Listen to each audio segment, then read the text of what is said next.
ನೋಡಿ, ಕಾಂಗ್ರೆಸ್ ಸರ್ಕಾರ ಇವತ್ತು ಬೆಂಗಳೂರು ಸಿಟಿಯಲ್ಲಿ ಒಂದೇ ಒಂದು ಉದಾಹರಣೆ, ಮೊನ್ನೆ ನಡೆದಿರತಕ್ಕಂತ RCB ಘಟನೆ ತಾವು ನೋಡಿದಿರಿ.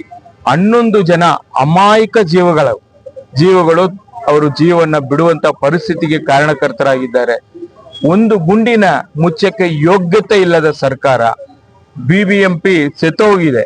BBMP ಅಧಿಕಾರಿಗಳು ಒಬ್ರು ಕೂಡ ಬೀದಿಗಿಳಿಯಲ್ಲ, ಚಳಿ ಬಿಟ್ಟು.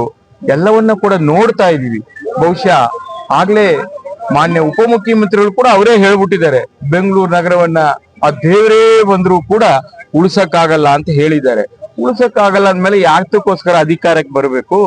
ಅಧಿಕಾರದಿಂದ ಮನೆಗೆ ಹೋಗಿ, ಬೇರೆಯವ್ರು ಯಾರೋ ಬರ್ತಾರೆ ಮಾಡ್ತಾರೆ. ಇವತ್ತು ಜನಕ್ಕೆ ಇವತ್ತು ಏನ್ ಕೊಡ್ಬೇಕು? ಬೆಂಗಳೂರು ಸಿಟಿ ಅತ್ಯಂತ 1,40,00,000 ಜನಸಂಖ್ಯೆ ಇರತಕ್ಕಂತ ಸಿಟಿ. ನಮ್ಮ ರಾಜ್ಯದಲ್ಲಿ ಆಗುವಂತ ಈ ಟ್ಯಾಕ್ಸ್ ಏನಿದೆ ಅದರಲ್ಲಿ 70% ಟ್ಯಾಕ್ಸ್ ಬೆಂಗಳೂರು ರಾಜ್ಯ ರಾಜಧಾನಿ ಬೆಂಗಳೂರು ನಗರದಿಂದನೇ ವಸೂಲಿಯಾತಿ ಆಗ್ತಾ ಇರತಕ್ಕಂಥದ್ದು. ನೀವೇನ್ ಕೊಡ್ತಾ ಇದ್ದೀರಿ ಜನಕ್ಕೆ? ಇವತ್ತು ಬಿ ಖಾತಾ ಅಂತ ಹೇಳಿ ಬಿ ಖಾತಾವನ್ನ ಟ್ಯಾಕ್ಸ್ ಸಮೇತ ಪಡ್ಕೋತಾ ಇದ್ದೀರಿ. ಬಿ ಖಾತಾ ಪಡ್ಕೊಂಡ್ಮೇಲೆ ಒಂದು ನಕ್ಷಿ ಅನುಮೋದನೆ ಆಗಲ್ಲ, ಒಂದು ಅವರಿಗೆ OC ಆಕ್ಯುಪೇಷನ್ ಸರ್ಟಿಫಿಕೇಟ್ ಸಿಗಲ್ಲ. ಎಲ್ಲ ಕೂಡ 2,50,000 ಮನೆಗಳು ಬಿಲ್ಡರ್ಸ್ ಎಲ್ಲ ಕಟ್ಟುವಂತ ಜನಗಳು ಇವತ್ತು ಏನಿದ್ದಾರೆ ಅವರೆಲ್ಲ ಕೂಡ ಕಷ್ಟಕ್ಕೆ ಒಳಗಾಗಿದ್ದಾರೆ.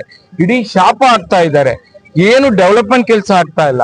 ಅದೆಲ್ಲ ಗೊತ್ತಿದೆ. ಜನ ಅವರ ವಿರುದ್ಧವಾಗಿ ತಿರುಗಿ ಬೀಳ್ತಾರೆ ಅಂತ ಹೇಳಿ ಇವತ್ತು ಕಾಂಗ್ರೆಸ್ ಸರ್ಕಾರ ಡ್ರ್ಯಾಗ್ ಮಾಡಿಕೊಂಡು GPA ಅನ್ನೋದು ಒಂದು ಹೆಸರನ್ನ, ಹಳೆ ಕಲ್ಲು ಹೊಸ ಬಿಲ್ಲು, BBMP ಅಂತಿತ್ತು, ಅದು ಈಗ GPA ಆಗಿ ಮಾರ್ಪಾಡಾಗಿದೆ. ಅದು ಬಿಟ್ರೆ ಯಾವ ಪರಿವರ್ತನೂ ಆಗಲ್ಲ. ಹೊಸ ಕಾಯಕಲ್ಪಗಳು ಯಾವುದು ಕೂಡ ಆಗಲ್ಲ. ಇದನ್ನ ಜನ ನೋಡ್ತಾ ಇದ್ದಾರೆ.